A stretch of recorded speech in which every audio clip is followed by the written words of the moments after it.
A soulmate is not sent to complete you.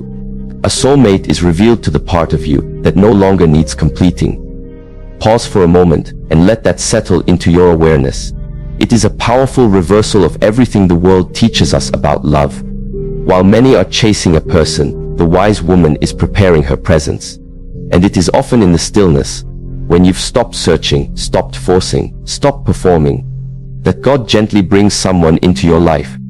Not with noise, but with quiet certainty. In this stillness, you are no longer hunting love, you are becoming love. And from that place, you don't chase your soulmate, you recognize them. A woman once asked an old monk, "How will I know when I've met the right person?" The monk, silent for a while, finally answered, "When you are no longer needing them to fix what you refuse to heal." And this, although simple, is deeply powerful. Because before love arrives from outside, something profound must awaken from within. In the ancient Shaolin tradition, there is a quiet law that governs connection first. You must become what you seek. You must embody the qualities you long to receive, and not in a performative way, but in an honest, integrated manner. This is the essence of vibrational match. The first way God introduces you to your soulmate without you realizing. It is not a coincidence that people who carry inner peace often find partners who respect their emotional space, nor is it accidental that individuals who carry unresolved chaos tend to draw relationships that mirror that very same instability. Energy precedes interaction. What you emit, emotionally, mentally, and spiritually, is what you naturally attract. This is not about blame. It is about awareness. From a neuroscience perspective, the brain is designed to perceive and respond to familiarity. Mirror neurons, for instance, are the basis for empathy and social resonance. They allow us to pick up on the emotional signals of those around us, often without words. This is why we feel calm in the presence of a grounded person, and restless in the presence of someone who is internally fragmented. Without realizing it, your nervous system is constantly scanning the world for patterns that match your internal rhythm. And here's the powerful truth: when your rhythm is anxious, wounded, or desperate, you unconsciously find familiarity in people who mirror that pattern back to you, even if it hurts. This is why the journey to your soulmate begins long before you ever meet them. It begins in your energy, in your habits, in your thoughts at night, in the way you speak to yourself, in your relationship with stillness. One woman shared her story of constant heartbreak. She said, "Every man I meet ends up taking me for granted. I show up, I give everything, and somehow I still end up feeling invisible." Upon deeper reflection, she began to recognize that her pattern of overgiving was not rooted in love, but in fear, a fear that she wasn't enough as she was. So she used care as a currency to buy worth. But that energy, although subtle, was felt, and the men she attracted responded not to her generosity, but to her hidden insecurity. When she began to do the inner work, developing a quiet confidence, learning to sit with her own discomfort instead of fleeing into another person's arms, something shifted. She began to show up differently. Not louder, not harder, just clearer, softer in energy, but firmer in boundary. And it was during a quiet, uneventful season that she met a man who didn't just admire her light, but who was anchored in his own. There was no chase, no high drama, just recognition. This is vibrational match in action. In Eastern philosophy, it is said that the flower does not chase the bee. It simply blooms, and the right one comes. Likewise, a woman grounded in her essence does not need to perform, convince, or prove. Her presence speaks louder than her words. Her energy introduces her long before she utters a sentence. There is something sacred about a woman who has done her inner work. She is not looking to be rescued. She does not idolize love as a way out of loneliness. She honors solitude as sacred preparation. And because of this, when her soulmate appears, the connection feels like an alignment, not an escape. You must ask yourself, what version of you will meet your soulmate? Not the one projected on social media, not the one dressed up to impress, but the version of you that shows up when no one is watching, when life is quiet, when the lights are off, when the mask is removed. That is the frequency from which your true connections are born. Every person vibrates at a certain emotional frequency, and these frequencies are not hidden, they're embodied. A woman who walks in peace, who knows how to sit with silence, who does not demand but receives, is sending signals that she's emotionally available for a high-value connection. On the other hand, when your energy is tense, clingy, or desperate, often born from unmet emotional wounds, you unconsciously attract people who feed on that kind of disconnection. The goal is not to become perfect. The goal is to become aware. When God is preparing you for your soulmate, He's not just working on your external circumstances. He's realigning your energy, refining your discernment, and teaching you to stop chasing shadows and start cultivating presence. You'll begin to notice this shift when the same people who once excited you begin to feel draining. When the conversations you used to tolerate now feel hollow. When your spirit starts rejecting anything that doesn't mirror the peace you've worked to create inside. This is the first sign that you're approaching vibrational alignment. It's subtle, but it's real. And this brings us to the second way God introduces you to your soulmate without you realizing, through hidden alignments and divine timing, delivered in the most ordinary of rhythms. Sometimes, the hand of God is not revealed in lightning bolts or loud epiphanies. Sometimes it arrives gently, through interrupted plans, unexpected pauses, and the very situations you tried to avoid. A woman may be delayed on her way to work and meet a stranger in a quiet coffee shop. A man might be moved to take a different route home and find himself in a bookstore, drawn into conversation. These are not coincidences. They are appointments. And the more present you become, the more you recognize them. Hidden alignments occur when life reroutes you for something deeper than your understanding. When God introduces your soulmate, He often does so through the very path you resisted. A heartbreak that shattered your illusions. A job you lost that forced you to move cities. A season of solitude that felt like punishment but was actually preparation. In psychology, this is connected to the principle of cognitive reframing.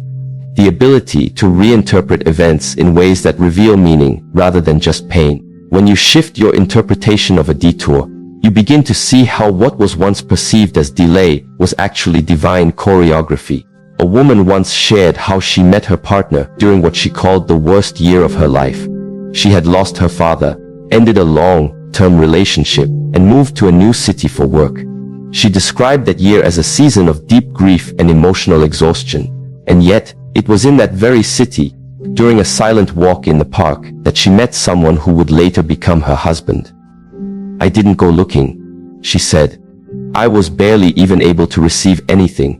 But somehow he met me in my rawness, not because I was whole, but because I was real." This is how divine timing often appears. Not when we're ready by our standards, but when we're real by life's standards. Eastern wisdom reminds us that when the student is ready, the teacher appears. In relationships, the same applies when your spirit is receptive, the right presence enters. Not to teach you who you are, but to remind you of what you've been becoming all along. Hidden alignments are also supported by physiological readiness. When the nervous system is overactivated, driven by fear, scarcity, or desperation, it cannot perceive subtle cues of connection. You may miss the right person not because they're absent, but because your body is in a state of chronic vigilance. It takes stillness to perceive grace. It takes inner calm to feel resonance. Many women ask, "Why am I not meeting anyone aligned?" The answer often lies not in the absence of potential partners, but in the absence of inner attunement. If your days are consumed with noise, mental, emotional, digital, you will miss the whisper of divine appointment. You must learn to listen beyond the noise, to sense when something is shifting, not externally, but internally. To trust your body when it relaxes in someone's presence. To notice the doors that close and not chase them. To let go of what is familiar so you can receive what is fated. Divine timing often feels inconvenient, but it is never late. It may arrive through an invitation you almost declined, through a conversation you didn't plan, through a person you never expected to see again. That is the quiet genius of God's design. He hides extraordinary moments in ordinary packages, so that only those who are present enough will recognize their sacredness. And so, the woman who will meet her soulmate without even realizing it is the one who walks slowly, who listens deeply, who trusts her inner knowing more than external pressure. She is not desperate for a timeline. She does not chase prophetic signs. She remains open but grounded, available, but not attached. She knows that her job is not to manipulate timing, but to become the kind of person who moves with it. When the rhythm of your life begins to flow with grace, when your breath slows and your awareness sharpens, something ancient begins to activate in you. You begin to walk not just through time, but through alignment. And this is when your paths intersect. This is when two lives, once strangers, are suddenly moving in the same direction. Not because they planned it, but because they were prepared for it. So often, women wait for love to awaken them. But the deeper truth is this: awakening prepares you for love. And when you finally arrive in the right moment, with the right presence, in the right rhythm, God will not need to shout. The recognition will be quiet, but it will be undeniable. There is a quiet kind of suffering that few speak of, a suffering that lives in the hearts of those who have given themselves fully in love, only to feel unseen, unheard, and misunderstood. And many women carry this burden with silence. They ask themselves, why does love feel so far away, even when I'm surrounded by people? The answer, often, is hidden not in what you lack, but in what you've not yet seen about yourself.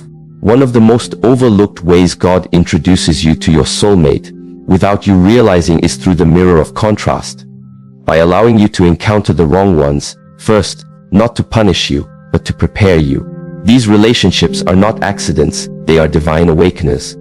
They come into your life to show you where you are still disconnected from yourself, where you still settle, where you still mistake chemistry for compatibility and attachment for love. In Eastern teaching, contrast is the way the Tao reveals harmony. You only appreciate peace after tasting chaos. You only value depth after experiencing emptiness. Similarly, you come to recognize your soulmate by first encountering what your soul cannot align with.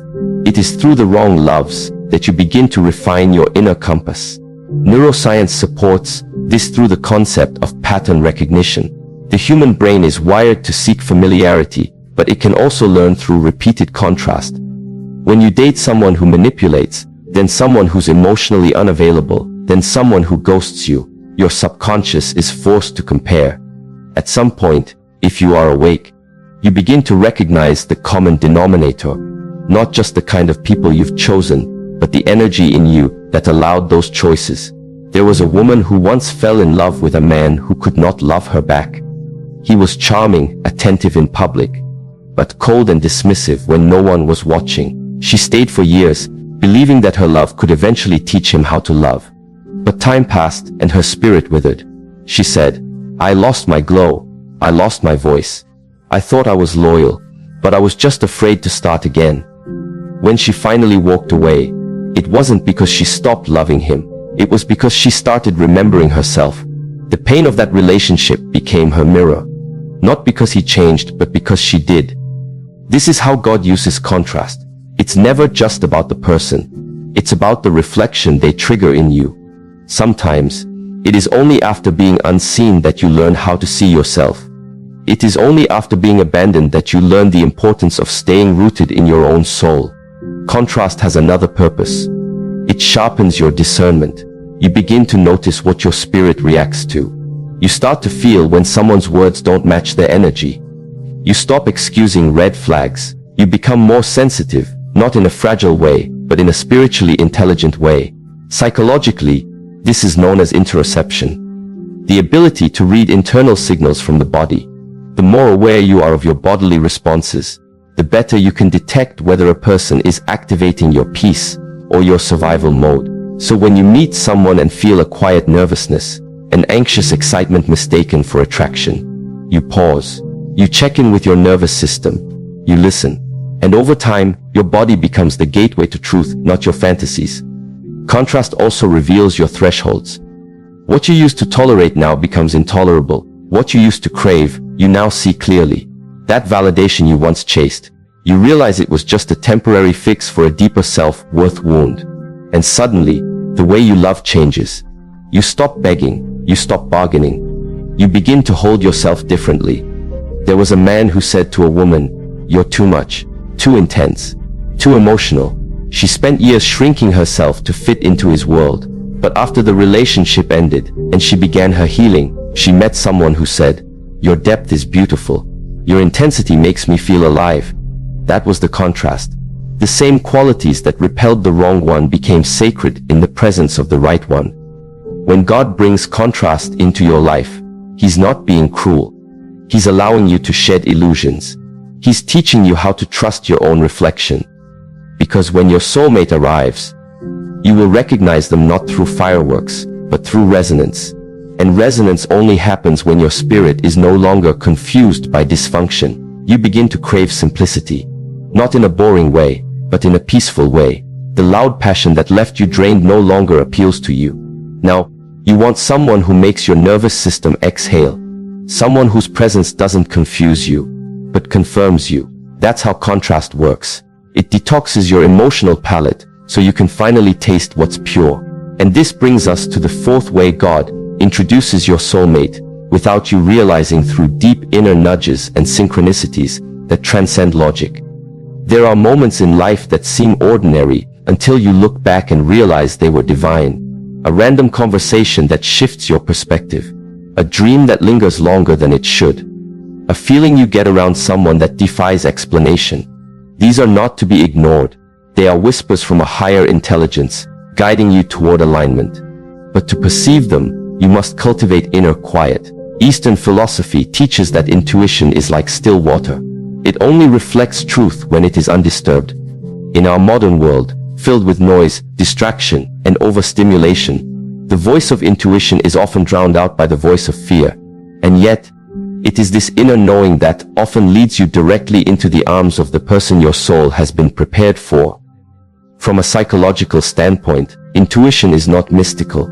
It is neurobiological. It is the brain's ability to synthesize vast amounts of unconscious data collected from your experiences, body language, and emotional cues. This is why you can walk into a room and feel tension before a word is spoken. This is why you can meet someone and feel like you've known them. There is a quiet paradox that governs many of life's most sacred experiences, especially love. The more you seek something out of desperation, the more it seems to retreat from you. The more you grasp at it, the more elusive it becomes. And yet, when you release the attachment, when you no longer demand it to fill a void inside of you, that very thing appears, not because you chased it, but because you became aligned with it. This is the mystery of inner stillness, and it is in this stillness that God often introduces us to our soulmate. In the teachings of Eastern philosophy, there is a concept that can be traced through various paths of wisdom. Non-seeking is the highest form of readiness. This doesn't mean that you stop participating in life or hide away from the world. It means your inner posture shifts. You are no longer defined by your longing. You are no longer dominated by the emotional hunger to be chosen. And in that sacred space, when your identity is not rooted in another's presence or approval, your energy softens, your heart opens, and your vision clears. You become ready without reaching. This stillness is not passive. It is power in its most refined form. Think of a mountain, immovable, silent, yet completely present. Everything around it, wind, water, weather, may change, but the mountain remains steady. When you reach this inner state as a woman, you become that mountain, grounded in your essence, whole, unshaken by the rush of timelines or the noise of societal expectations.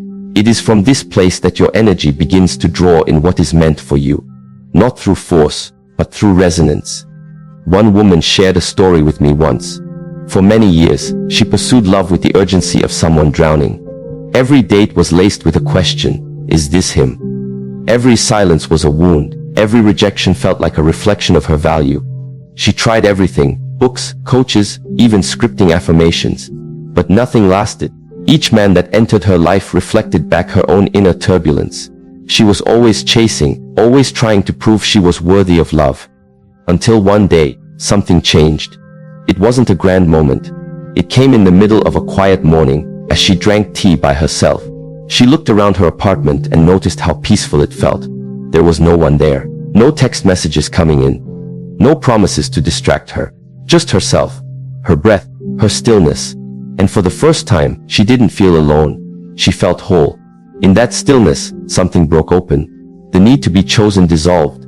She realized that the love she had been searching for was a mirror of the love she was finally offering herself. Within a few months, she met a man in the most ordinary of places, a library. Their conversation began not from need, but from peace. And now, years later, they are still together, not as two halves completing each other, but as two whole beings walking beside each other. The world has conditioned many women to believe that love must be pursued aggressively, that one must market herself, be constantly visible, and assert herself into the attention of others. While there is nothing wrong with presence or confidence, desperation distorts energy. When your heart is filled with seeking, it cannot truly receive. Seeking, in its shadow form, becomes a disguise for fear. The fear of being alone, the fear of being unworthy, the fear that time is running out. But fear is not a fertile ground for sacred connection. Stillness is. There is a physiological truth that supports this spiritual insight. The human nervous system is designed to detect safety, calm, and resonance. When you are in a dysregulated state, stressed, anxious, or seeking validation, your body is actually emitting signals that reflect that unrest. People can sense it. They may not know what they're sensing, but they feel it. This is what neuroscience calls neuroception, an unconscious detection of safety or threat in others. Now consider what happens when your nervous system is calm, regulated, and content. That calm becomes magnetic. People feel safe around you. They feel drawn to you without knowing why. This is not charisma in the conventional sense. It is presence. So often, the very thing we chase is repelled by the energy we're using to chase it. Love is not something you catch. It is something you awaken to. And awakening requires stillness. When you are still, you begin to notice the signs, the patterns, the nudges from life that were always there, but obscured by your own noise. You notice the person who holds the door and looks at you with steady eyes. You hear the softness in someone's voice when they ask about your day. You become aware of how you feel in someone's presence, not from fantasy, but from embodiment. And from this awareness, recognition arises. In the Tao Te Ching, one of the most profound lines states, "When the student is ready, the teacher appears." In the realm of love, it could be said, when the soul is ready, the mirror appears. Your soulmate is not found by rushing into experiences or swiping endlessly through profiles with growing disillusionment. Your soulmate is revealed through your stillness. When you have become a clear enough vessel to see not with eyes of desperation, but with eyes of discernment. There is another story I once heard from a woman in her early 50s. After a long marriage that ended painfully, she found herself alone, her children grown, her identity fractured.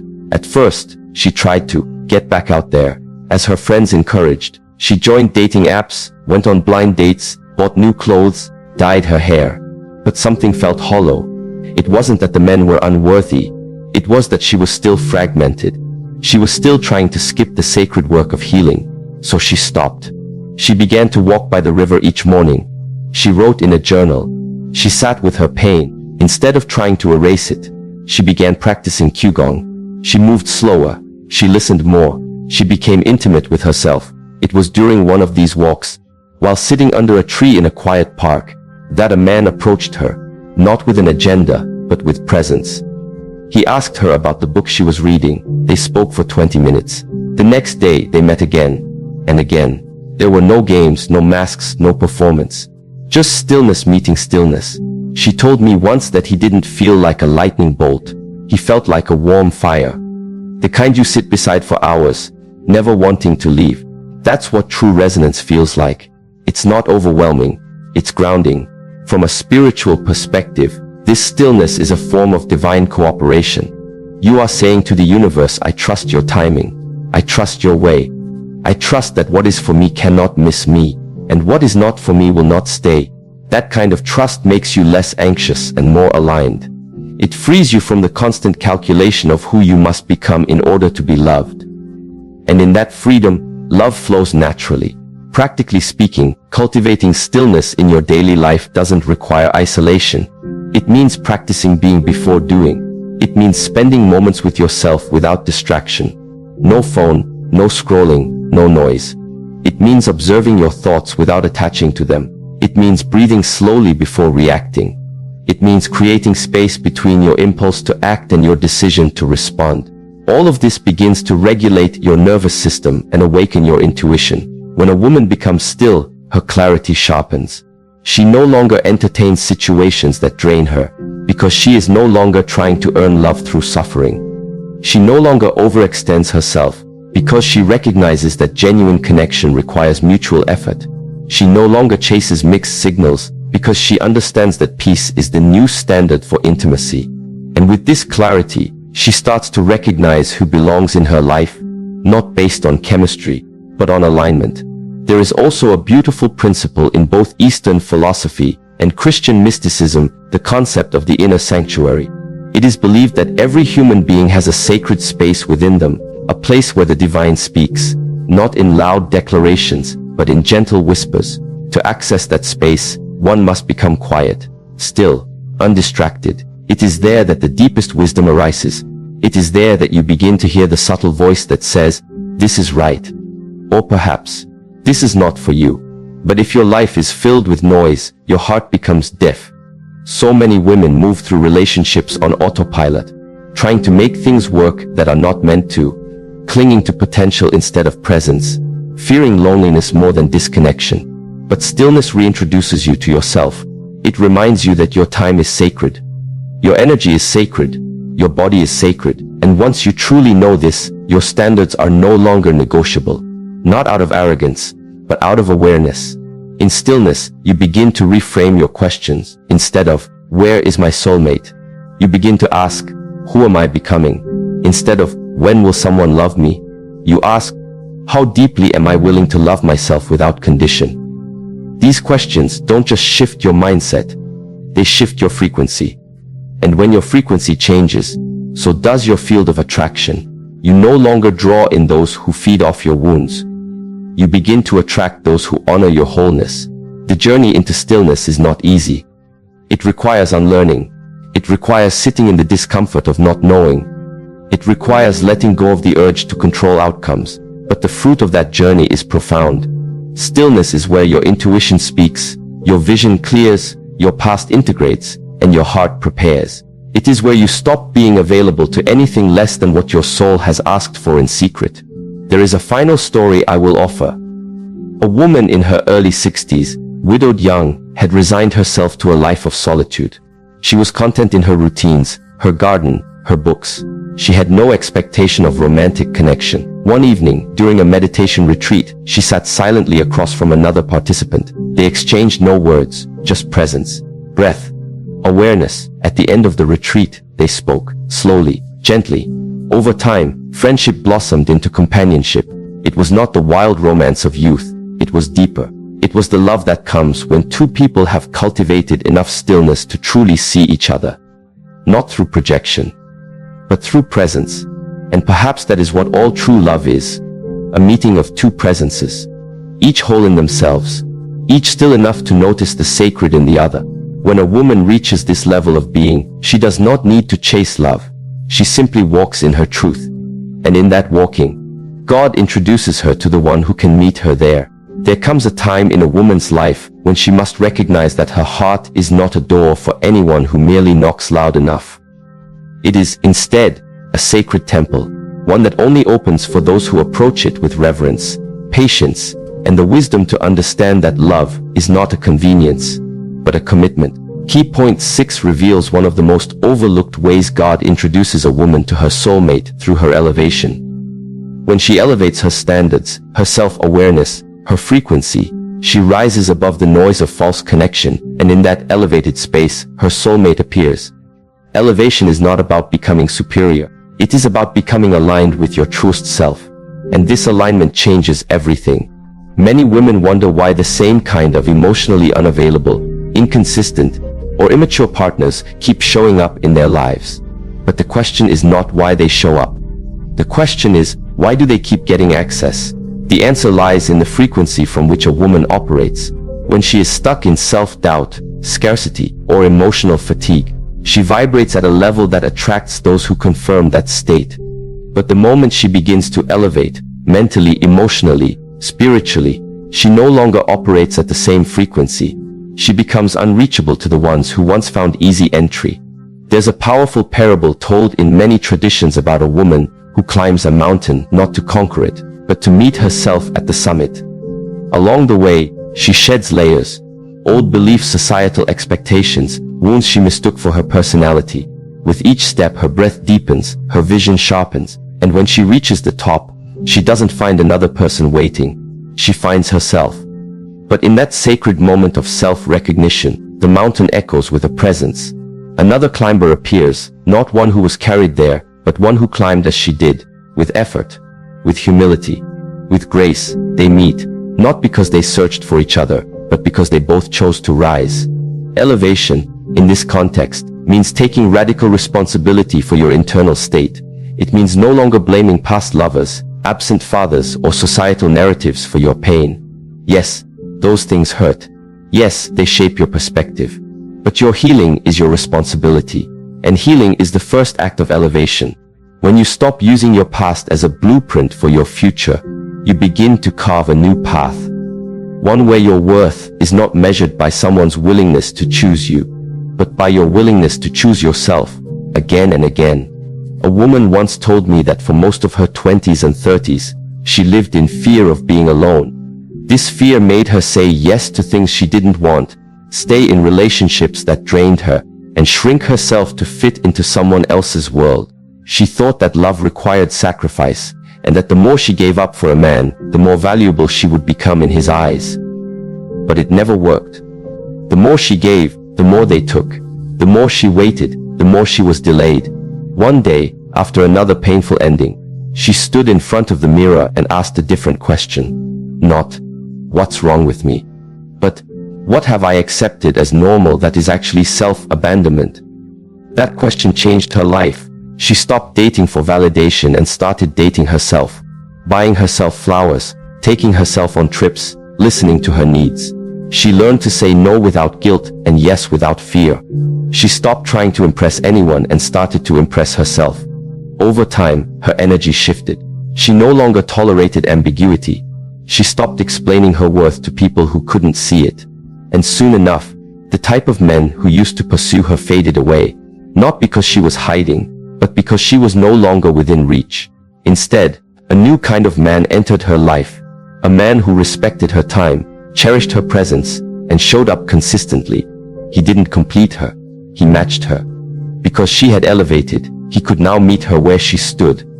Shi Heng Yi once said, "Discipline is the bridge between intention and manifestation." When you elevate, you are no longer led by emotion alone. You are guided by intention, and that requires discipline. It's easy to say you want a conscious, emotionally intelligent partner, but are you becoming the kind of woman that such a man would be drawn to? Are you clear about your boundaries, consistent with your self-respect, and committed to your inner growth? If not, you are still operating from the realm of desire, not elevation. Elevation means you act as if what you desire is already present, so you align with it now, not later. Elevation also means being willing to let go of what you used to think love looked like. Sometimes, the biggest obstacle between a woman and her soulmate is the outdated version of love she refuses to release.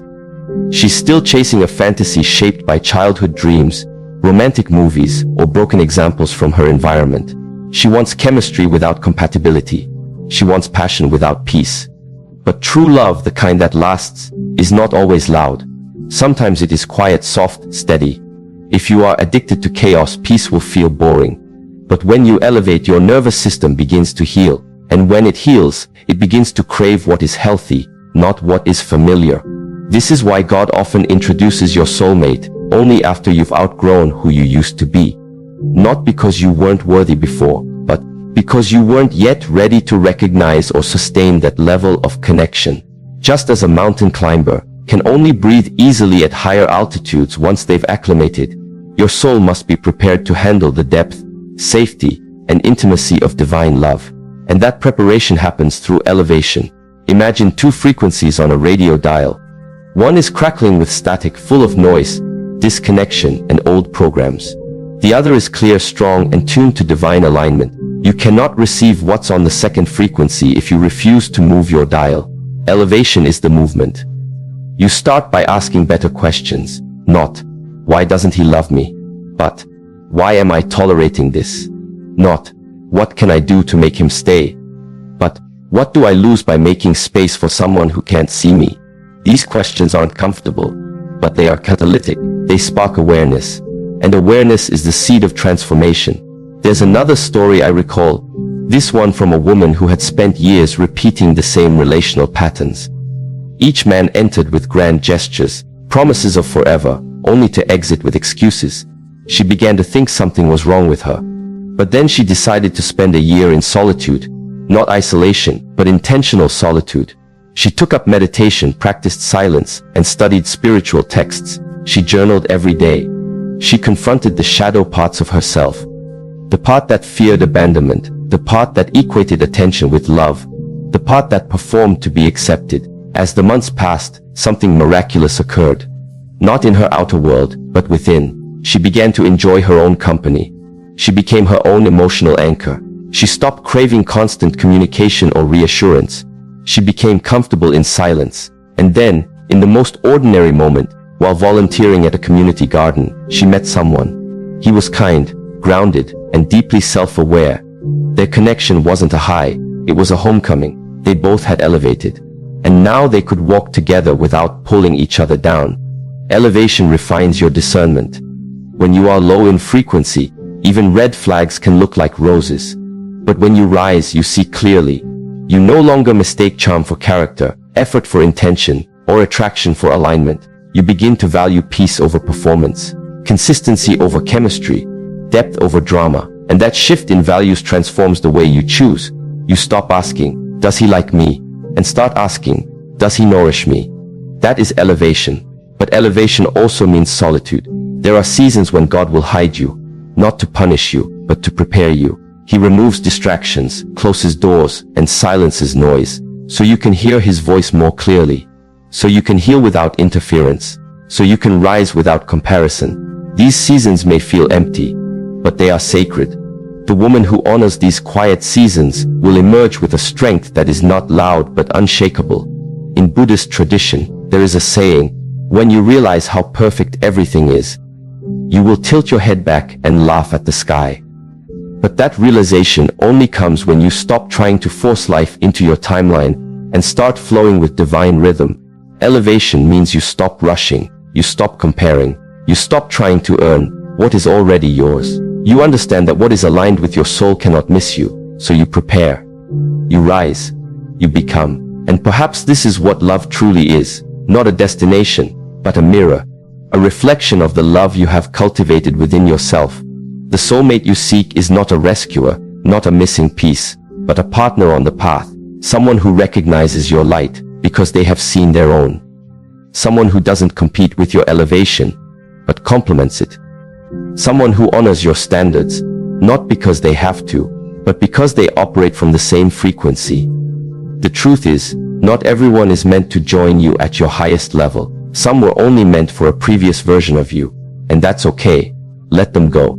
Elevation is lonely only at first, but soon, you realize that the higher you rise, the more clearly you can see. You begin to live from the mountaintop, not because you're above others, but because you've chosen clarity over comfort. And from that place, you will see him, not the one you imagined, but the one who has also risen, the one who honors your path because he's walked his own, the one who doesn't just say, I love you, but who speaks it through presence, protection, patience. God introduces your soulmate through your elevation because he knows that sacred union cannot be built on shaky ground. It must be built on the rock of self-awareness, the soil of healing, the foundation of integrity. So he calls you to rise, not so you can find him, but so you can become the woman who can recognize, receive, and walk beside him. When we look at how God introduces a woman to her soulmate, it's never in the way the world teaches, through chasing, striving, or settling. Instead, it's in the quiet moments of alignment, the brave acts of self-respect, the sacred pauses of healing, and the courageous choice to elevate. Your soulmate is not found in the noise of desperation, but revealed in the clarity of self-awareness. He is not summoned by loneliness but by wholeness. He is not drawn to your wounds but to your wisdom. Every moment you spend learning how to sit with yourself, honor your spirit, and walk away from what diminishes you, you are not delaying love. You are preparing for the version of love that mirrors your highest self. This journey is not about finding someone to complete you. It is about becoming someone who no longer abandons herself. It is about realizing that the love you desire is already forming at the level where your soul is being called to rise.